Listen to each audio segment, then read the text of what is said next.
the Congress being so illiberal?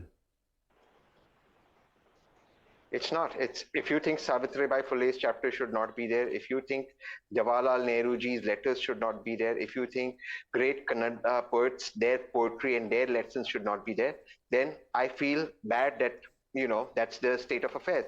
All of these chapters that have been included, can anyone on this panel give me one word, one line against these great men and women? Savitri Bai Phule was from my city of Pune. Stones were thrown on her when she went to teach women education. Stones were thrown on her. You know who threw stones on her. People sitting here on the opposite side know who threw stones on Savitri Bai Phule. She was in my city of Pune. Should her chapter not be there? Why was it removed? Should the great Karnataka poets chapters not be there? Why should it not be there? Give me an explanation and I will give you an answer. But Tehseen Poonawalla, yes, I think you have deliberately taken this down and again another rabbit hole. I'll bring it back. It can be, dilation is funny on some days, but it doesn't serve the purpose on other days. Let's be honest tonight and let's be serious and not trivialize this. I'm asking you a simple question. I'm not against having Mr. Nehru's chapters, though people could ask the question that if Mr. Savarkar is seen as a hate figure by the Congress party, a divisive character by the Congress party, then or an illiberal personality who believed in only promoting the interests of one community or was not really a secular, tolerant figure, then he should be purged. And Nehru, however, should be brought in. Now, viewers, the best antidote to this exercise is a better argument. Have both people bring out their positives and their negatives. So I'm asking you, Tehseen Poonawalla, we are not talking about Savitri Phule. They all deserve their respect. Absolutely. But in this narrow case, Savarkar is removed, Hedgewar is removed, and Nehru's letters to his daughter are brought back in, amongst other things. No one has a problem with the amongst other things. Why should these be cancelled in the first place? If our children can learn about Tipu Sultan and Aurangzeb, who are quite intolerant, had nothing in consonance with the idea of India, why can't we learn about other historical figures?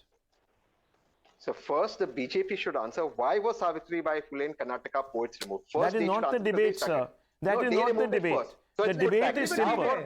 Two wrongs cannot make a right, can it? Don't make a right. Let everyone be there. Who is against Savitri Bai Phule? One at a time. Two wrongs don't make a right, sir. So why was it removed?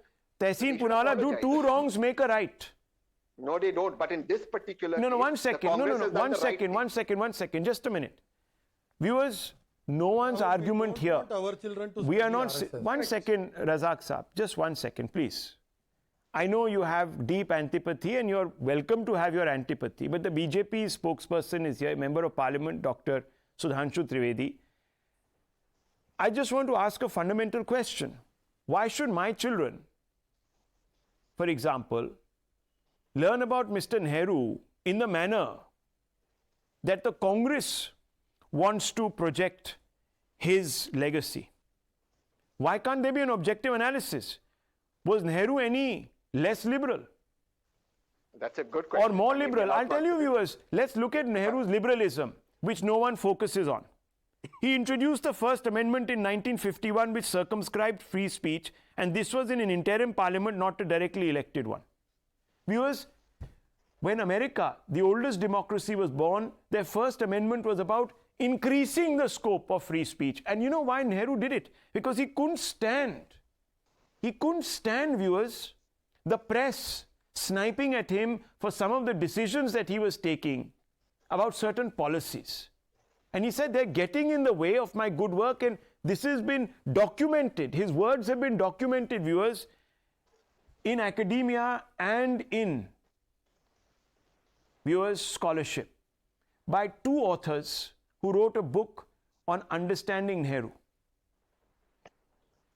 May I be allowed to answer that? No, 1 second. I'm not answering. I'm just exposing. But may I be allowed to He overthrew democratically elected communist government in Kerala in 1959. He tried to dissuade India's first president, Rajendra Prasad, from attending the inauguration of the Somnath temple, which mattered to a large number of Hindus. That is not liberal or tolerant or inclusive, viewers. He pushed through amendments to Hindu personal laws, codified them after the election of the Congress party to power in 52. Not that these laws were not the need of the hour, but Nehru left Muslim personal laws untouched. This was clearly selective. Nehru was himself a dynast, but was accused of perpetuating dynastic politics by inducting Indira. He claimed he was not grooming a successor, but it is also a fact that Indira Gandhi was elected as Congress president when he was prime minister. Viewers, the first or one of the first few presidents of the Congress party were ejected. You know why, viewers? Because they said that India should go back to its Indic values, that there should be a recognition of its Indic civilization. And Purushottam Ji was ejected as Congress president. Is this tolerance? Will this be taught? Were you taught, viewers, this about Nehru? No, you weren't. We were taught about Chacha Nehru Ji. We used to have a holiday. He was supposed to be a lover of all children. That is what we were taught about.